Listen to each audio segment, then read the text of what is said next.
Today on Inevitable, our guest is Dan Preston, co-founder and CEO at Stand. And boy, this one feels really relevant right now. Stand is a brand new startup property insurer providing homeowners insurance for climate-exposed properties. They're starting with a go-to-market focused on higher-end properties in California that are otherwise unable to obtain affordable rates or any coverage at all due to wildfire risk. Stand claims that their differentiation, as Dan will explain in depth, comes from how they assess fire risk on individual properties and help property owners take proactive steps to remove or reduce those risks as part of the underwriting process. Dan is a seasoned entrepreneur with a win under his belt in InsurTech already. He was previously CEO of Metromile, which went public on the NASDAQ in 2020 via a SPAC merger, and then was acquired by NextGen insurance company Lemonade in 2022. Dan's founding team at Stand is also impressive, including Jason Mueller, the former chief product officer at Policy Genius, Sam Schenk, the former CEO of Hotel Tonight, and Bill Clerico, the former CEO of WePay and current managing partner at Wildfire tech venture firm Convective Capital. Stand recently raised a $30 million Series A, co-led by Inspired Capital and Lowercarbon, and they came out of stealth at the end of 2024 to begin underwriting properties. After having lived through the recent devastation of the January 2025 fires here in Los Angeles, this topic seems more relevant and personal than ever, especially given the reporting that has emerged on the number of impacted homes in those fires that were recently uninsured or only insured via California's last resort Fair Plan insurer. There's clearly a huge problem with how insurance risk is typically priced and managed in our changing world. And I loved hearing from Dan about how Stand is planning to navigate all this.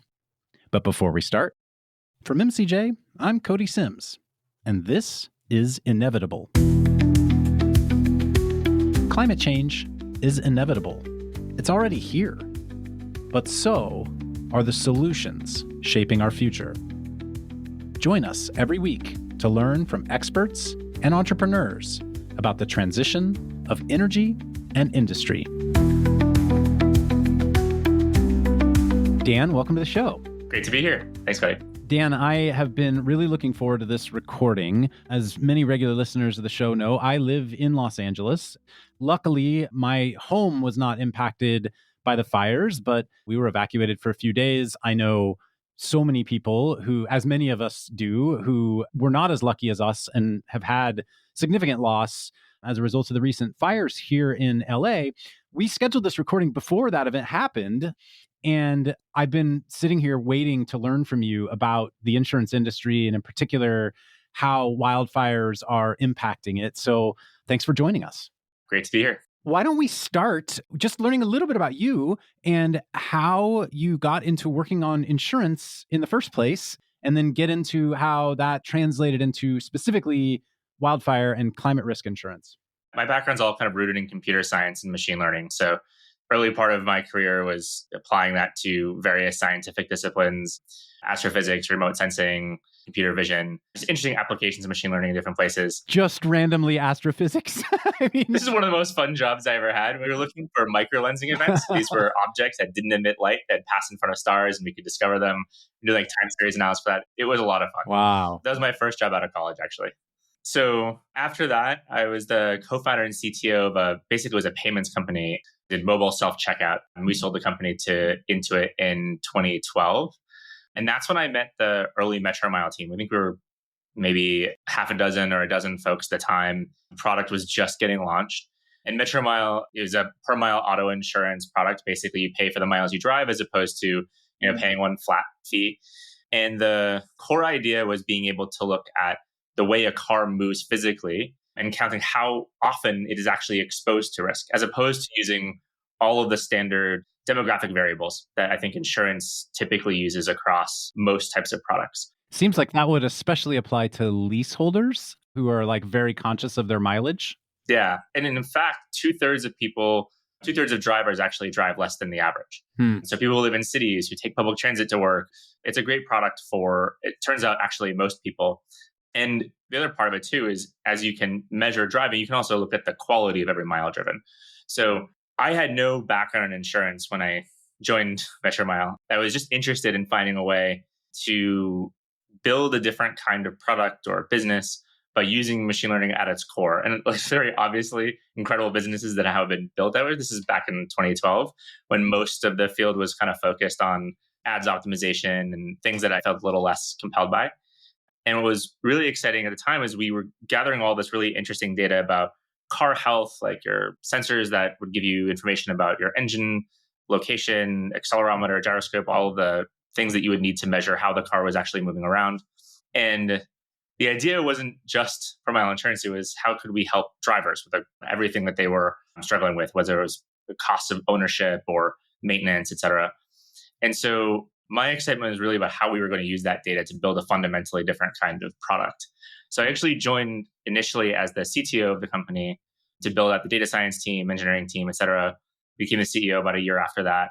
And with the team, grew the company to IPO in 2020. And then we sold the company to Lemonade a couple of years ago. It's a great fit. The two companies are really highly aligned, and we ended up slotting in really well as they have kind of this broad platform for homeowners, renters, et cetera, et cetera. It's been an exciting journey. So after that, was exploring really a lot of different places, whether that was across different sectors, whether it's energy or climate and other areas that had interest in wanting to build something of meaning, and spent a bunch of time with our now co-founders, so Jason, Bill, and Sam. We were exploring a number of different ideas with really like one core idea that I think has been compelling to us for a long time. Insurance companies and the customers that they insure are highly aligned at avoiding the thing they're insuring against. You know, your car insurance company doesn't want you to get into a car accident. You don't want to get into a car accident. And if somehow that insurance company can help you avoid that, well, they could also then offer you lower rates because it's not going to happen as often. And this idea is, in our view, very underexplored. There are some really interesting places where it gets applied. In cyber insurance, you see this often where cyber insurers will have internal teams that will do like pen testing and other security vulnerability testing for the company to make sure that you don't have issues down the road. There's actually an older company called FM Global that does some really interesting work like boiler rooms and power plants, and they help them redesign them to be less risky. And as we explored actually a few concepts with that core idea, we got to know the challenges in property insurance markets, wildfire, convective storms, and flood, and the incredible amount of distress that these markets are in today. And our kind of fundamental view is that there's no way to just cherry pick your way out of the problem. The last 10 years of data that we have about these types of events are telling us very little about the next 10 years. And so the traditional way that you would solve this problem is you would remodel it based on the historical data, project that forward, and try to identify the properties that you think would, perform well in an insurance portfolio. But if you have unreliable data for that, it's really challenging to be able to actually identify those homes. And so as these events are happening more and more often and more unpredictably, what you're seeing is most insurers kind of leaving the market overall. And just to sort of butt in, what I'm trying to relate this to my own experience. And when I think about my own homeowners insurance, there's a section I'm supposed to, update or check at least once a year or so, which is the various definitions of my own home characteristics. So it'll ask me questions like, what kind of roof do I have? Or how many bathrooms do I have? Or do I have a patio connected to the home, or this, that, and the other? But as I think about it, none of it really asks me specific questions about risks. It's just asking me to define things. And then I guess they're going to draw their own risk conclusions based on that. But it assumes that it's asking me the right stuff. For sure. Those types of risks, like leaks and other types of damage you may have in the home, which happen often, there's large bodies of data that you can pull from and just say statistically, this is how often this happens based on the age of the home or the types of components you have. And so that's pretty well understood. The real challenge with climate-based risk is that it's changing very rapidly over time. The geography itself where these disasters are happening, because of the unpredictability of that, it's really challenging to bake in the last 10, 15, 20 years of data to say we can statistically assume that this is going to happen this amount of time in the next like 10 years. And so while there are frankly a lot of great models that have been built and are being built to predict what that will look like over the next 10, 20 years, the core challenge is that the likelihood is so high and the costs associated with reinsuring it is so high that now we're starting to see hundreds of thousands of dollars of cost for just a single insurance policy for a lot of homeowners.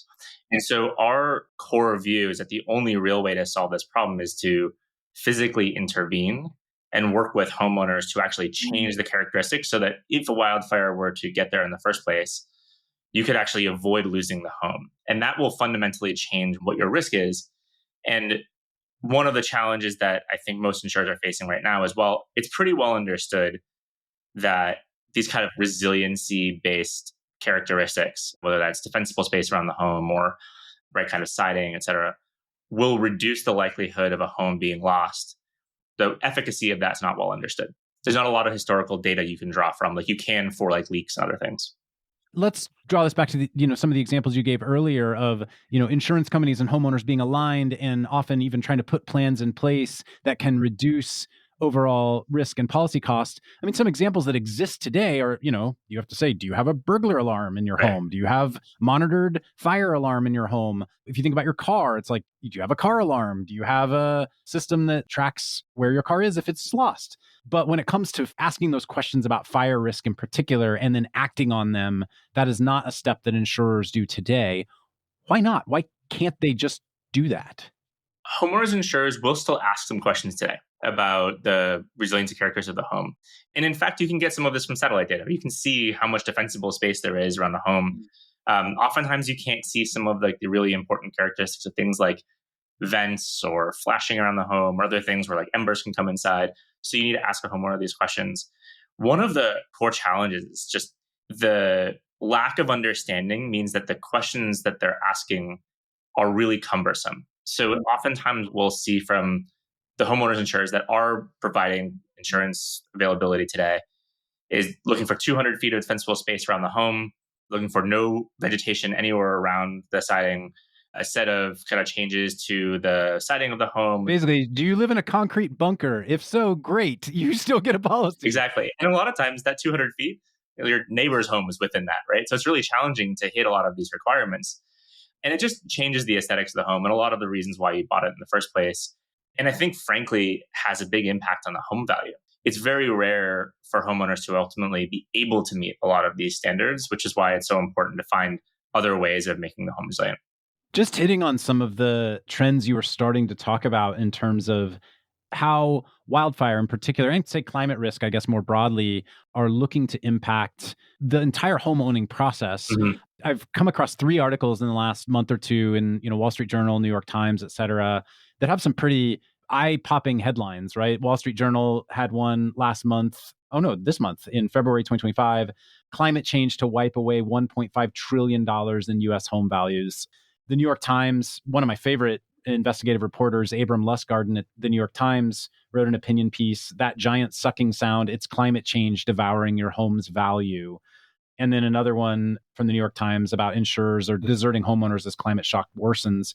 And they have some stats in here that are incredible. Like they talk about change in home values expected over the next 30 years and really highlight places I guess you might expect. It's like the Tahoe area of California. It's sort of Florida and coastal Florida up through North Carolina.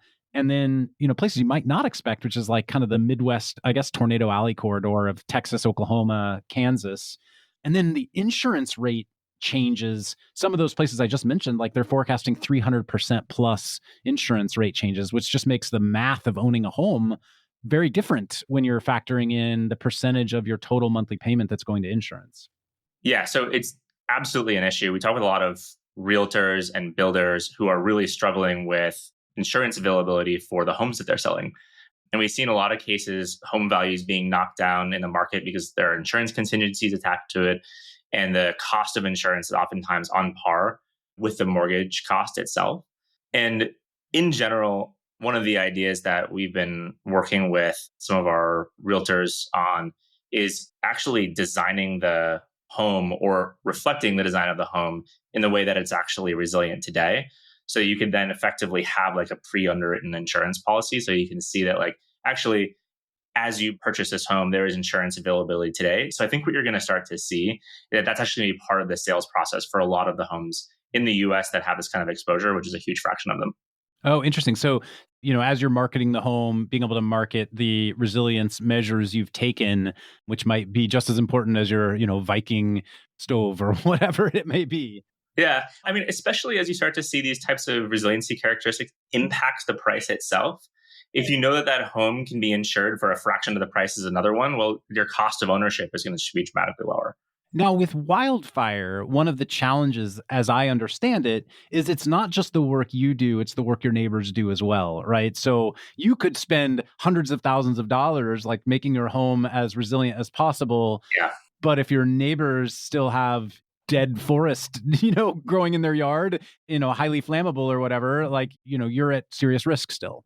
One of the biggest challenges with wildfires, especially some of the recent ones we've seen, is this concept of urban conflagration or urban firestorms, where the biggest risk in one of these storms is the distance of your home to a neighboring home. Mm-hmm. If someone's house is on fire 10 feet away from yours, it's very, very unlikely there's anything you can do to your own home to be able to allow it to survive. So if we were to rebuild these neighborhoods in a truly fire resilient way, you're going to have some collective action, both between the town to be able to build defensible space around kind of where the brush meets the border homes, and homeowners actually taking care around things like defensible space, tempered glass windows, et cetera. Which is counter to a lot of what we hear in urban planning around climate change, which is we want more density because the more you spread out, the more you're creating an emissions footprint of these neighborhoods. You can still have density and resilience. It's just a matter of how you build the homes in the first place. So from a new construction perspective, my prediction is much like we saw all these seismic codes become requirements after the Northridge earthquake in, I believe, 1996. Today we're now going to start to see a lot of fire resilience become part of building codes, particularly for new construction, but maybe also for retrofitting. But even with retrofitting, you're not going to be able to move your neighbor's house 20 feet over. How do we manage the existing millions and millions of homes that already exist in these fire-prone areas? There's a lot you can do. And actually, some of the building codes that changed even like 15 years ago helped move things forward.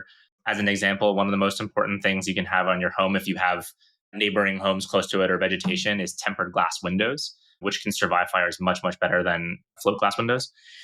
There are a number of mitigation techniques that don't require you to have to rebuild the homes entirely. Replacing windows with tempered glass windows, having good defensible space around homes, and ensuring that you have the right kinds of vents and flashing so embers can't get inside the home.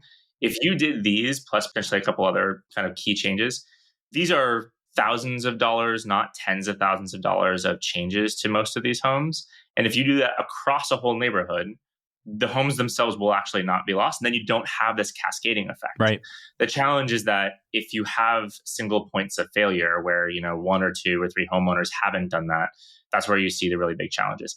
And so for you as now an insurer, we'll come to your actual product and everything you're doing here in just a minute, but are you looking at the resilience footprint of individual homes at a time, or are you also trying to draw sort of a community resilience score that is helping to reduce the risk on individual properties you might insure? So most of the homes that we look at have enough space around the home to make them defensible. With the right materials, you can be, somewhat close to your neighbor. You don't need 100 feet, but you might need like 25 feet. Mm-hmm. So in most cases, we have the ability to work with a homeowner to just change their parcel in such a way that it makes the structure resilient to a wildfire coming through. In the cases of very dense neighborhoods, we have found some characteristics of homes in those neighborhoods that can be resilient. There are certain examples where there are these like stucco walls that actually like redirect the heat at an angle past the neighboring homes. Oh, wow. Which has been really helpful in certain circumstances. It is certainly not a cure-all by any stretch. But between that, really good integrated sprinkler systems, of which there are a couple of good products in the market, tempered glass windows and others, there are ways to statistically reduce the likelihood of these homes being lost, where ultimately that can help unlock insurance for a lot of these homes. That said, The true solution, which is neighborhoods and communities doing the work to make the whole neighborhood resilient, is where you can really unlock opportunity for insurance availability. We've been talking mostly about preventative work you can do, but also during the active fire, I saw reports of kind of two, and there's probably more, day of last resort type of things people did that seemed relatively effective. One, really cheap, which was rooftop sprinklers, just like having a large sprinkler connected to your hose or a pump to your swimming pool that was, spraying water over the property. And then the other was not cheap, which is essentially private firefighting forces. And the question I have there is, are we going to get to the point where insurance companies are actually employing their own fire resources that are going day of, on a red flag day or whatever, to like make sure the homes in the area that are at risk have cleared leaves out of their gutters and done just basic sort of prevention things? The idea of having private firefighters associated with insurance has been done for a little while now, maybe 10 years or so. And it sounds like it has some impact, but it's more and more like it's marginal, especially in these really big events, because you have lots of firefighting forces coming in to try to draw lines between neighborhoods and make sure that they're actually containing the fire overall. So most of what's really helpful is upfront preventative work. And then some of the sprinkler systems can be really impactful. You just need to make sure that it can operate under a lot of different environments. So loses power, loses internet. There are homes that we saw in those fires that were exposed to flames for like 3 days straight. Oof, yeah. So you need enough water and retardant to be able to coat the home for a long period of time. And so the products that have those characteristics can really help with a home, but it may not be enough in certain circumstances where you have, say, another home that's 5 feet away from yours. Let's move into your product at Stand and what you guys announced in December. More specifically, so you are focused primarily right now, I believe, on wildfire. And how much is California sort of the initial focus for you? Over the long run, we're building a property insurer focused on climate exposed homes. So that's wildfire across the flood and hurricane, everything. But the focus to start is on wildfire, specifically in California. So it is the most distressed insurance market in the US right now. If you have a wildfire exposed home in California, in many cases, the only option for you will be the California State Fair Plan, which is the public program. And so what we're focused on are the homes that actually fit outside of that program, because there are limits to the Fair Plan. Fair Plan is, I think, what, a $3 million property limit today, something like that. At least today, it's almost surely going to change now, given what just happened in Los Angeles, I would think. Yeah, it'll be interesting to see how things evolve for sure. But today it's limited at $3 million. That's a lot of coverage. So you're talking very high-end homes to start with for you. You're currently offering the Tesla Roadster sort of product to the market, it sounds like. I mean, California is an expensive place to live. So there are a lot of homes in this like 3+ kind of zone, but it's actually like typically $2 million homes and above, plus contents and other structures, other things that are around the home. But really the goal for us in the long run is, I'll share more about technology in a moment, but we want to demonstrate that the platform really works. That if you can work with a homeowner to reduce the underlying risk, that actually it means that those homes will survive more often. And the more we demonstrate that, means our costs will come down, which means our pricing over the long run will be lower for homeowners. So we'd like to be in a position where we can actually offer this product, which is a combination of resilience and insurance, to any homeowner and actually be the lowest cost solution. But that will take some time, right? It'll take us, some number of years to demonstrate that our technology is leading to those lower losses. Initially, there's some tipping point where the cost to insure for a wildfire is greater for a legacy insurance company than just basic damages a home is going to navigate over the course of its regular life, like broken pipes and floods and the water heaters leaking and you have, whatever damage. You're sort of betting on the fact that there is this crossing the chasm moment when that begins to happen, it sounds like. I think there's a fundamental difference. If you are able to get a home to the resilience standard that we would help a homeowner get to, the likelihood of losing that home might come down by 50, 60, 90%. If that's the case, maybe 70 or 80% of your insurance costs are related to your wildfire risk. So you could see that cost get cut in half over time. Hey everyone, I'm Yin, a partner at MCJ, here to take a quick minute to tell you about the MCJ Collective membership. Globally, startups are rewriting industries to be cleaner, more profitable, and more secure. And at MCJ, we recognize that a rapidly changing business landscape requires a workforce that can adapt. MCJ Collective is a vetted member network for tech and industry leaders who are building, working for, or advising on solutions that can address the transition of energy and industry. MCJ Collective connects members with one another, with MCJ's portfolio, and our broader network. We do this through a powerful member hub, timely introductions, curated events, and a unique talent matchmaking system and opportunities to learn from peers and podcast guests. We started in 2019 and have grown to thousands of members globally. If you want to learn more, head over to mcj.vc and click the membership tab at the top. Thanks, and enjoy the rest of the show. It strikes me that there are some home insurance products that truly are only focused on total loss. Earthquake insurance comes to mind. It's not affordable. It is not something you're using as a policy just, in the event you have minor damage. Like if you have minor damage with earthquake, you're probably paying for it out of pocket. But given the size of the premium and the deductibles that are required, you're really only triggering it if you have catastrophic damage to your home. Why not approach Wildfire in that regard as sort of a secondary insurance product? It's a good question. I mean, I think there could be room for a product where you're just supporting the Wildfire component. That's how the FAIR plan works, especially when we're working with customers with larger assets or larger homes. A lot of times you don't want to have to work with multiple companies.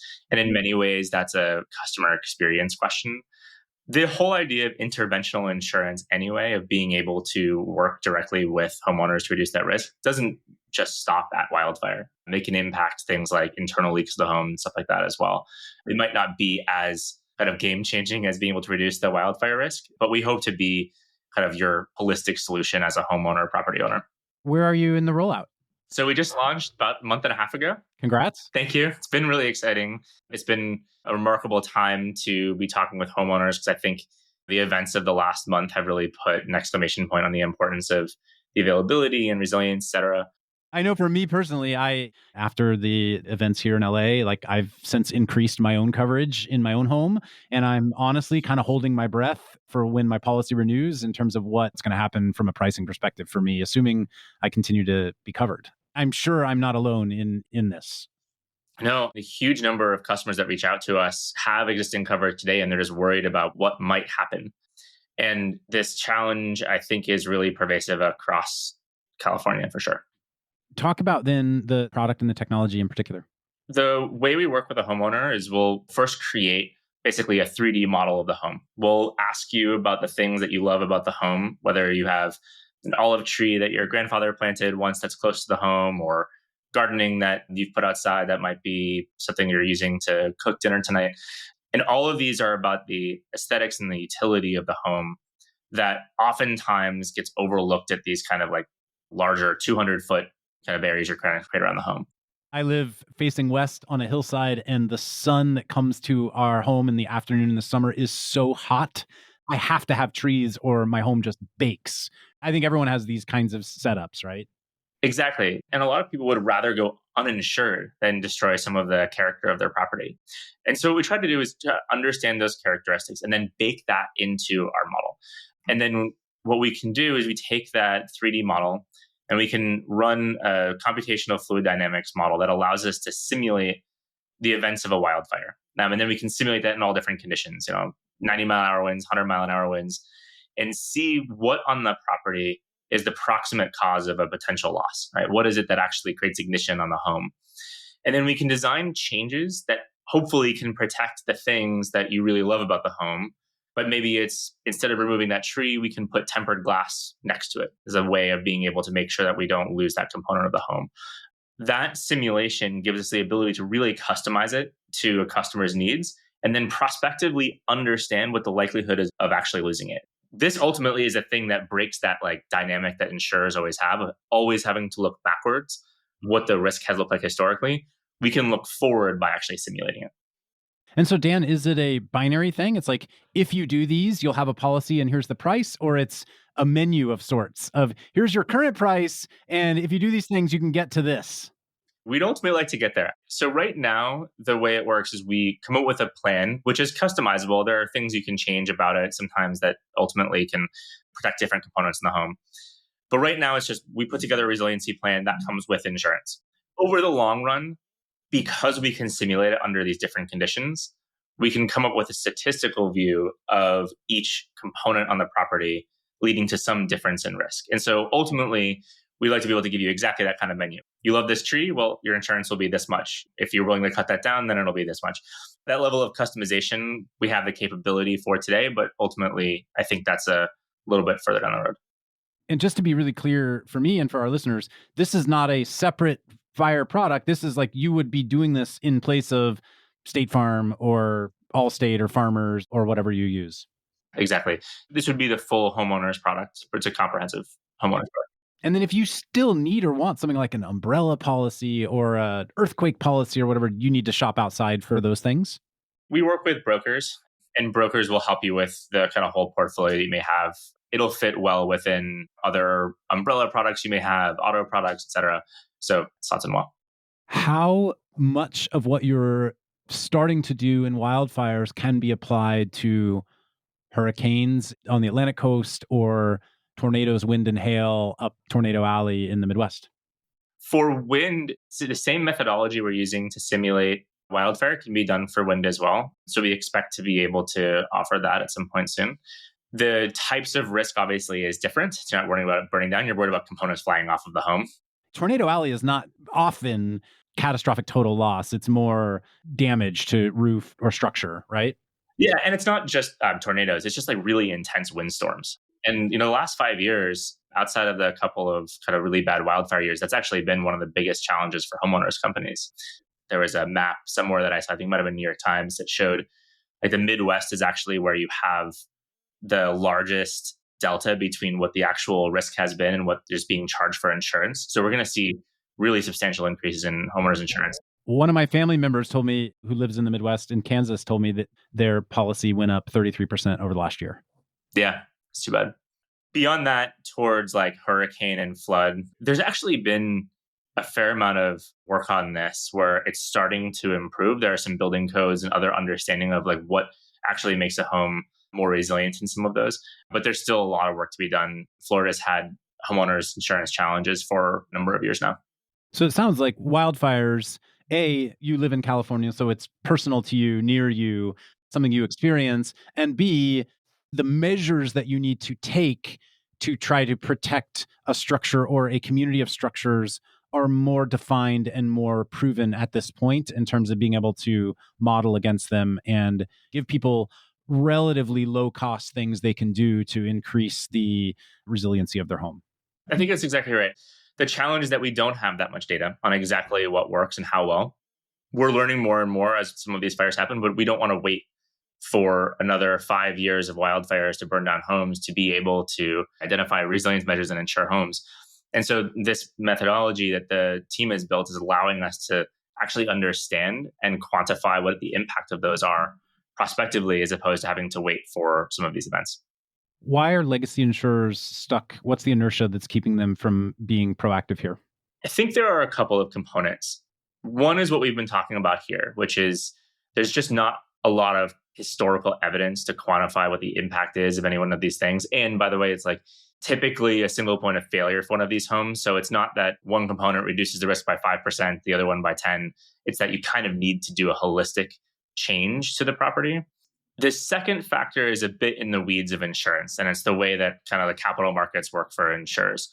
There's something called reinsurance, which is basically the insurance for insurers, where they provide basically like an excess layer. Effectively, if you have a really bad event, they will take $300 million to $1 billion worth of risk kind of beyond that.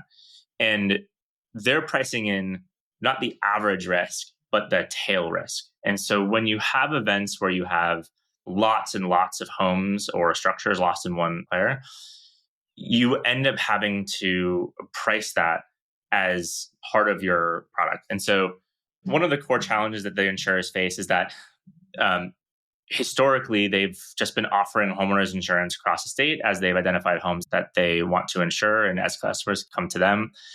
But now that we're starting to see that these events like urban conflagration or these urban firestorms will lead to so many homes being lost. And one, the reinsurance costs, which look at the tail events, have come up so much that because they have such high concentration in these different neighborhoods, the underlying costs are very disproportionate. And so in order for insurers in California to make the portfolio profitable, they actually have to reduce their risk kind of proportionally across these different areas of California. And this is what's called accumulation or aggregation risk.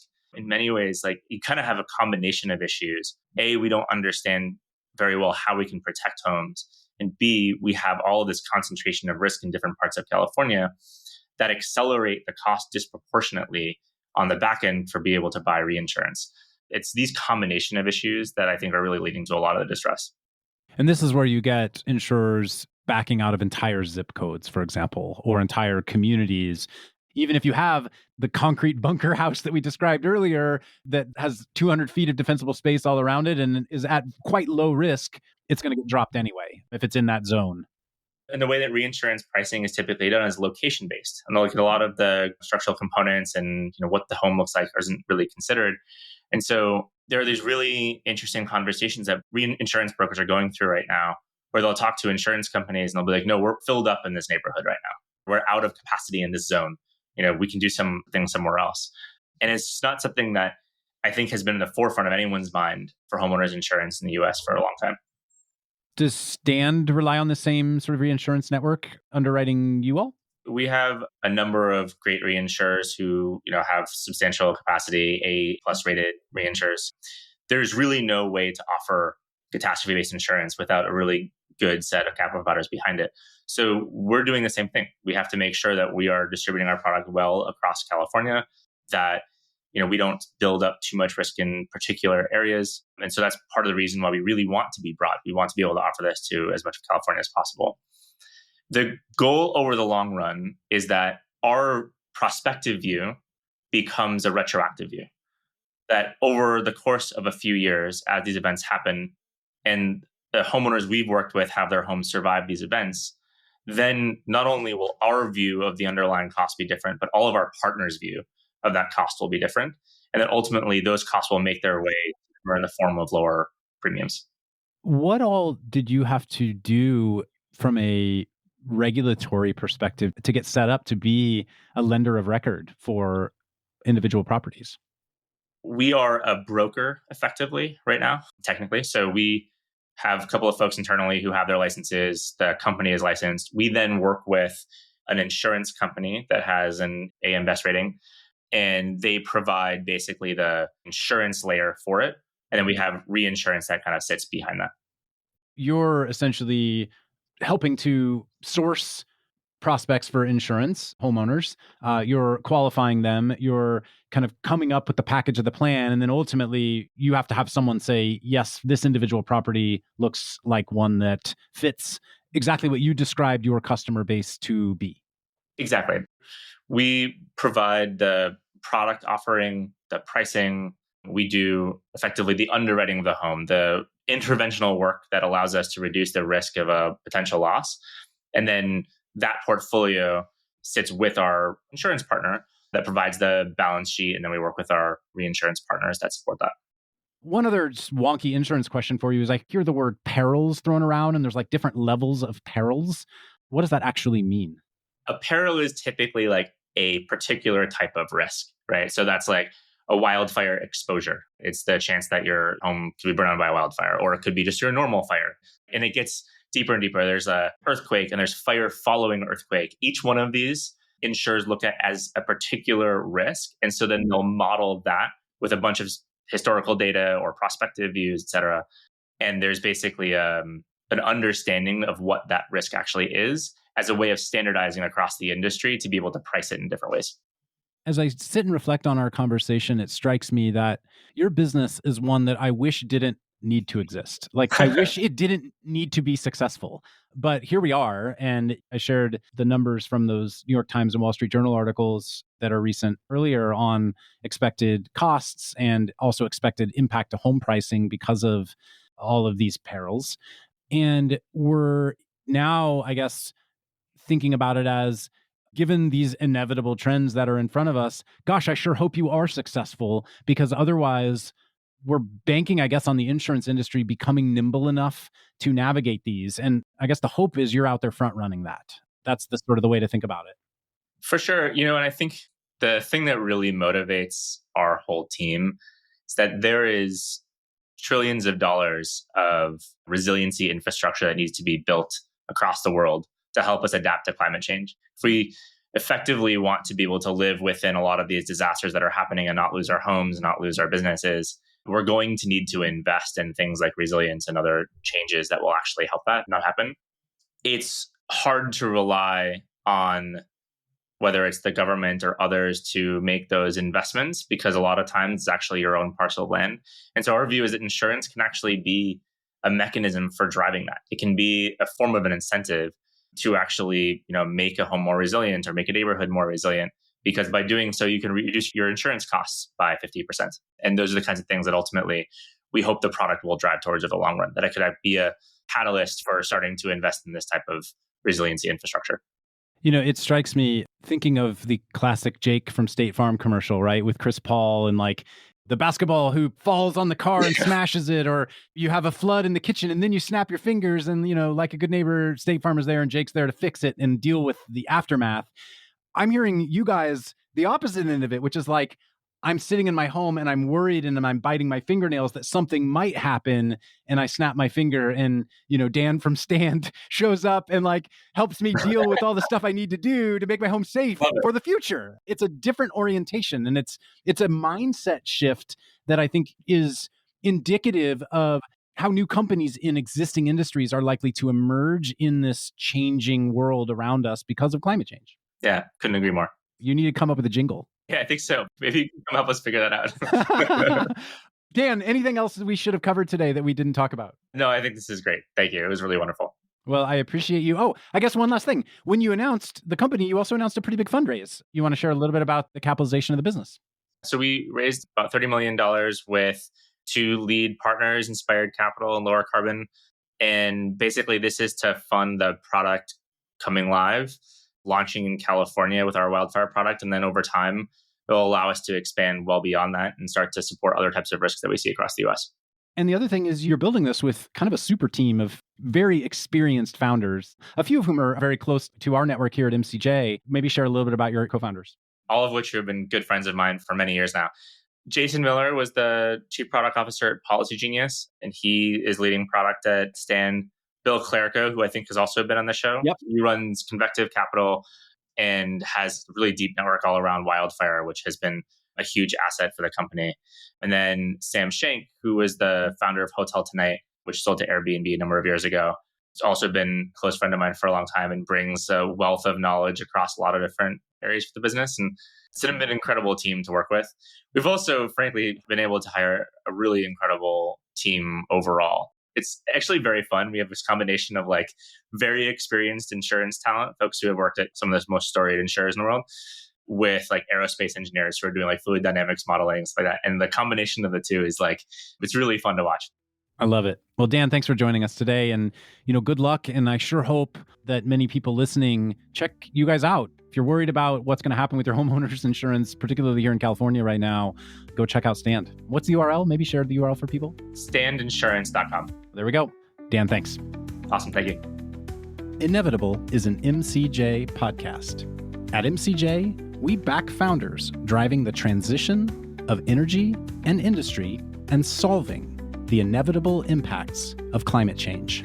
If you'd like to learn more about MCJ, visit us at mcj.vc and subscribe to our weekly newsletter at newsletter.mcj.vc. Thanks, and see you next episode.